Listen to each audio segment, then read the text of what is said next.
never giving in. You know, what are we fighting for? And that's the thing. Because if we're not fighting for something, we're generally fighting against someone. And this is the problem with our reality, is that if we're not fighting for something, we're generally fighting against someone.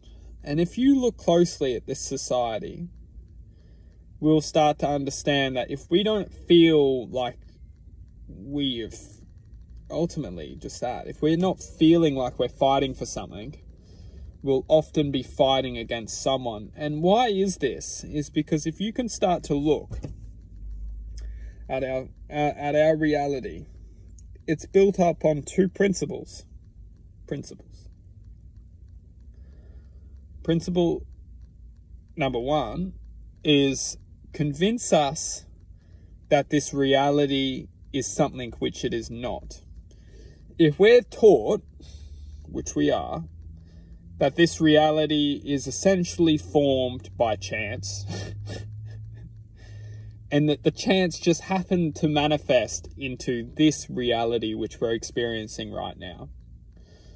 Our lives just happen to be here by chance.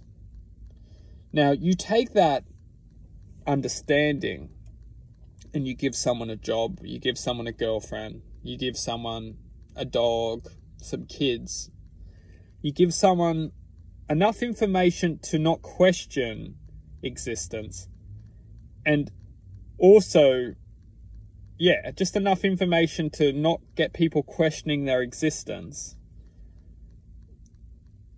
and also enough information to keep people from questioning their existence. So it's like a harmony between having enough information to think, but not enough information to question.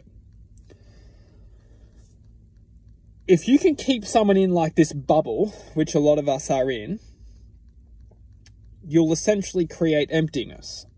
And that emptiness has room to create anger and frustration and deceit, because we're not fully fulfilled. We're actually quite empty because we're not fulfilled. We don't feel a fulfillment. We don't feel a sense of, happiness. We don't feel that true connection to essentially ourselves. Now, why is a great question to ask. Because if you want to create anger, if you want to create frustration, and most importantly, if you want to create disconnection, you have to pull over a false identity to the true self, because the true self will naturally, instinctively connect to what it knows.